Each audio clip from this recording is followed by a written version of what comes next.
Good morning class. हम हिंदी काव्य का फर्स्ट चैप्टर कबीरदास पढ़ रहे थे, जिनके 7 दोहों या साखियों का अध्ययन हमने कर लिया था।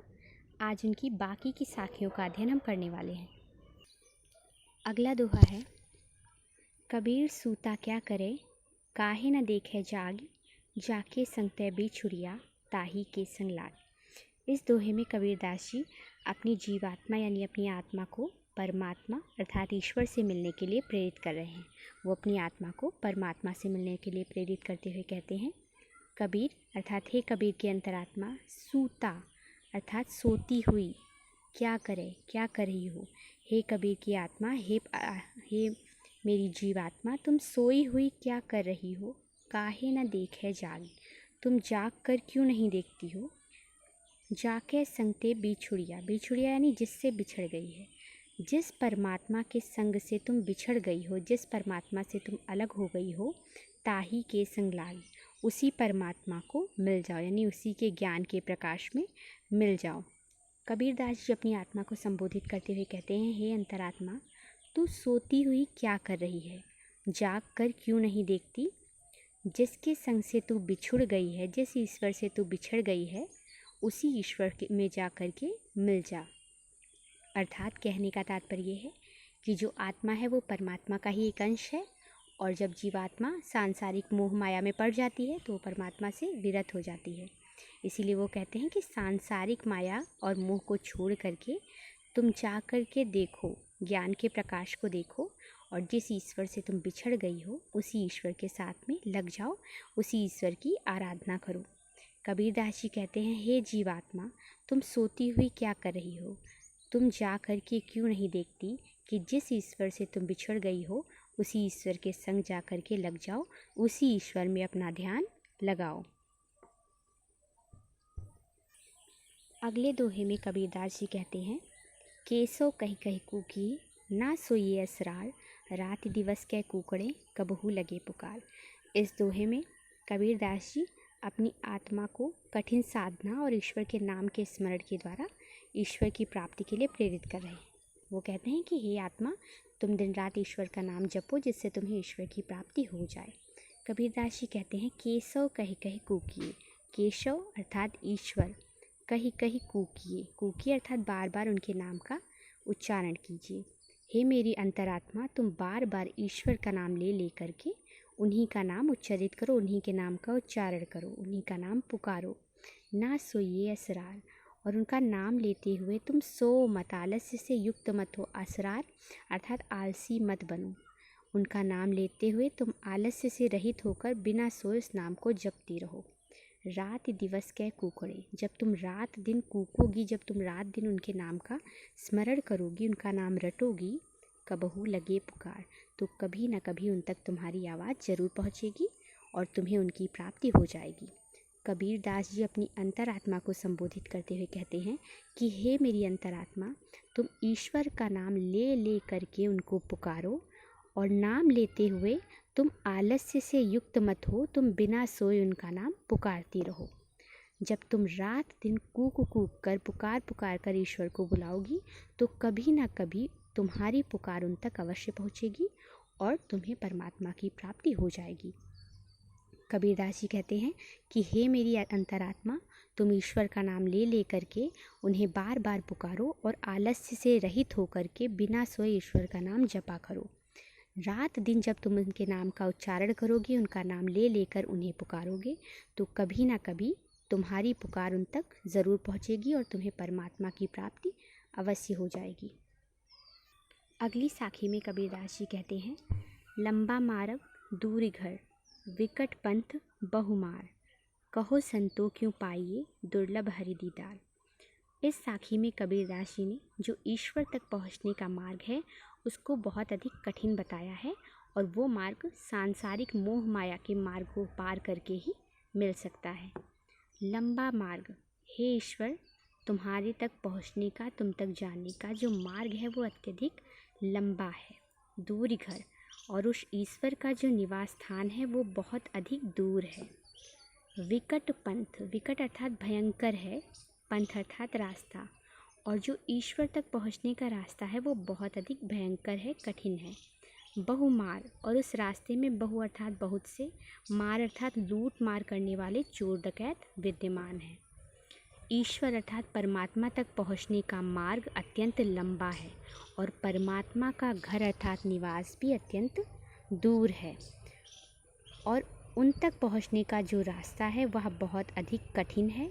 उस रास्ते में अनेक प्रकार के चोर डकैत लूट मार करने वाले व्यक्ति उपस्थित हैं, अर्थात तरह तरह की मोह माया उपस्थित है। कहो संतो क्यों पाइए, कहो संतो अर्थात हे सज्जनों, हे संतो, आप अब हमें बताइए कि क्यों पाइए अर्थात हम कैसे पाएंगे। दुर्लभ अर्थात दुर्लभ है, कठिन है, हरि दीदार, हरि अर्थात ईश्वर के, दीदार यानी दर्शन।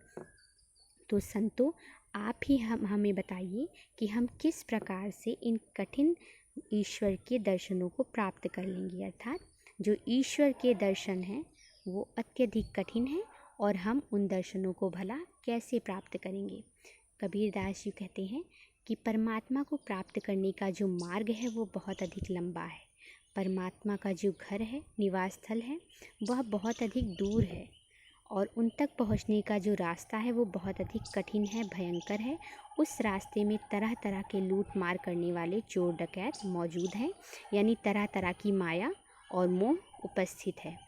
तो आप ही हे सज्जनों, आप ही हमें बताइए कि ईश्वर के दुर्लभ दीदार हैं, अर्थात ईश्वर के जो दर्शन हैं वो बहुत अधिक दुर्लभ हैं, तो हम उन दर्शनों को किस प्रकार से प्राप्त कर सकते हैं, अर्थात साधारण मनुष्य के लिए वो दर्शन किस प्रकार से सुलभ हो सकते हैं। अगले दोहे में कबीरदास जी कहते हैं, यहु तन जारो मसी करो, लिखो राम का नाम, लेखनी करो करंकी, लिख लिख राम पठाओ। इस दोहे में कबीरदास जी ने ईश्वर के प्रति अपने प्रेम को प्रकट किया है और वो कठिन साधना और ईश्वर के नाम का स्मरण करके उनकी प्राप्ति कर लेना चाहते हैं। कबीरदास जी कहते हैं कि मैं ईश्वर की प्राप्ति के लिए यहु तन जारूं, ये जो मेरा तन है इसको जारूं अर्थात जला दूंगा। मैं ईश्वर की प्राप्ति के लिए इस तन को जला दूं, मसी करूं और इसकी मसी अर्थात स्याही बना लूं। कबीरदास जी कहते हैं कि मैं इस तन को जला करके इसकी स्याही बना लूं, लिखो राम का नाम, और उस स्याही से मैं राम का नाम लिखूं अर्थात परमात्मा का नाम लिखूं। लेखनी करूं करंक की, लेखनी अर्थात लेखनी बनाओ, उसकी कलम बनाओ, करंक की अर्थात अपनी हड्डियों की, जो मेरी हड्डियां बचेंगी, शरीर जल जाएगा, हड्डियां नहीं जलेंगी तो इन हड्डियों की मैं लेखनी बनाऊं यानी कलम बनाऊं।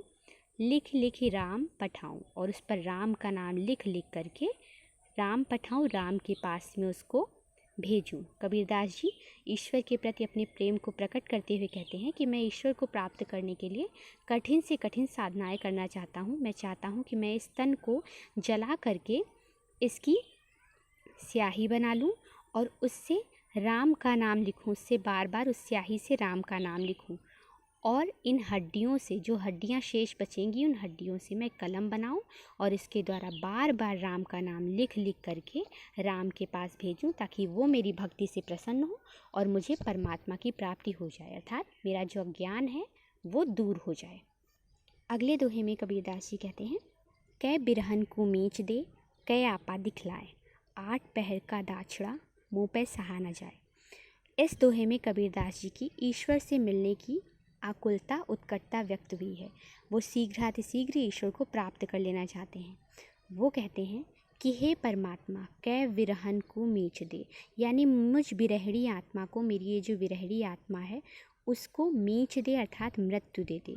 कु अर्थात या तो, हे परमात्मा या तो मेरी इस विरहणी आत्मा को मृत्यु ही दे दे, कै आपा दिखलाए, या फिर आपा यानी अपने दर्शन ही प्रदान कर दे।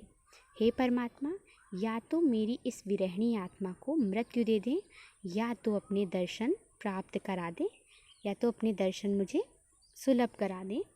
8 पहर का दाछड़ा, क्योंकि ये जो परमात्मा से जीवात्मा के अलग होने का 8 पहर का यानी 8 पहर का पूरे दिन का दाछड़ा यानी जलना है, परमात्मा से ईश्वर के, परमात्मा से जीवात्मा के अलग हो जाने का जो जलना है वो मुँह पे सहा न जाए, मुझसे सहा नहीं जा रहा है।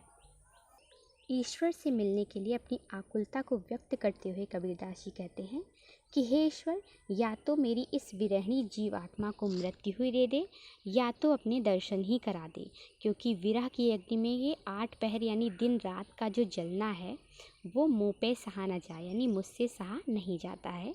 या तो मेरी इस विरहिणी आत्मा को मृत्यु दे दे, या तो अपने दर्शन ही करा दे, क्योंकि विरह की अग्नि में जो रात दिन 8 पहर अर्थात रात दिन का जो दाक्षिणा यानी जलना है वो मुझसे सहा नहीं जाता, यानी हे ईश्वर, आप शीघ्रातिशीघ्र मुझे अपने दर्शन प्रदान करिए।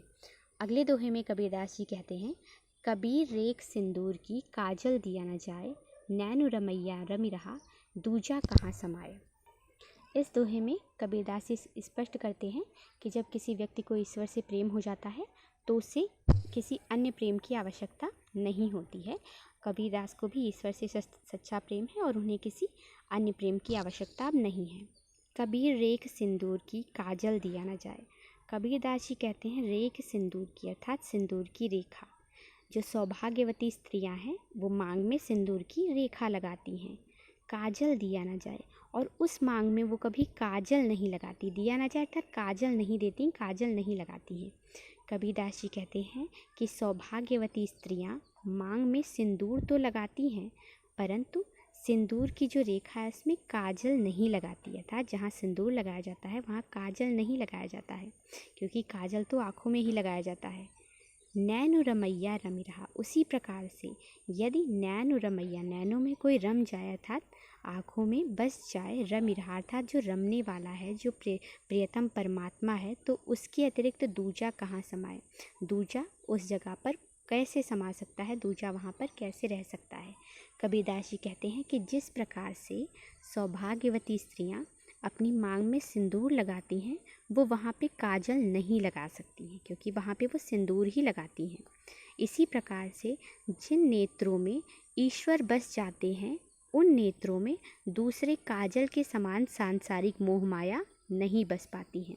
अर्थात जब हम कहीं पवित्र जगह पे कोई पवित्र चीज़ रखते हैं तो वहाँ पे हम अपवित्र वस्तुओं को स्थान नहीं देते। उसी प्रकार से जब हमारे नेत्रों में ईश्वर बस जाते हैं तो उन नेत्रों में कोई दूसरा नहीं समा सकता, ईश्वर के अतिरिक्त उनका स्थान दूसरा नहीं ले सकता। कबीरदास जी ईश्वर के प्रति अपने प्रेम को अभिव्यक्त करते हुए कहते हैं कि जिस प्रकार सौभाग्यवती स्त्रियां अपनी मांग में सिंदूर लगाती हैं लेकिन वो वहाँ काजल नहीं लगाती हैं, उस प्रकार से मेरे इन नैनों में जो रमैया अर्थात ईश्वर हैं वो रम रहे हैं, अर्थात मेरे इन आँखों में बस गए हैं। अब इन आँखों में कोई दूसरा नहीं समा सकता। रमैया अर्थात रमण करने वाला, प्रियतम या परमात्मा।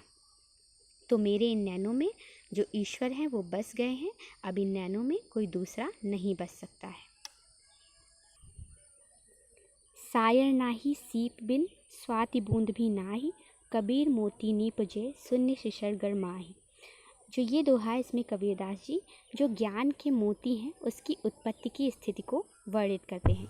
जो साधारण मोती है वो सागर में जन्म लेता है, सागर में ही उत्पन्न होता है, और जब स्वाति नक्षत्र की बूंदें बरसती हैं तो वो जाकर सागर में जो सीपी होती है उसी के मुख में गिर जाती हैं, जिससे मोती बनता है। लेकिन कबीरदास जी कहते हैं कि जो ज्ञान का मोती होता है उसके लिए ना किसी सागर की ज़रूरत है, ना किसी सीपी की ज़रूरत है, और ना किसी स्वाति नक्षत्र की बूंद की ज़रूरत है, वो तो हमारे मस्तिष्क में ही उत्पन्न होता है। सायर नाही, कबीरदास जी कहते हैं कि जो ज्ञान का मोती है उसके लिए ना तो सायर अर्थात समुद्र की ज़रूरत होती है या सागर की ज़रूरत होती है, सीप बिन, और ना ही सीप की आवश्यकता होती है। ज्ञान रूपी मोती के उत्पन्न होने के लिए ना तो समुद्र की ज़रूरत होती है और ना ही सीप की ज़रूरत होती है। स्वाति बूंद भी ना, और ना ही उसके लिए स्वाति नक्षत्र की जल की बूंदों की आवश्यकता होती है। कबीर मोती नीपजे, कबीरदास जी कहते हैं जो ज्ञान का मोती है वो नीपजे यानी उत्पन्न होता है शून्य शिशर गढ़ माही, शून्य शिशर गढ़ में, अर्थात जो आपके मस्तिष्क का ब्रह्मरंध्र है उसमें उत्पन्न होता है।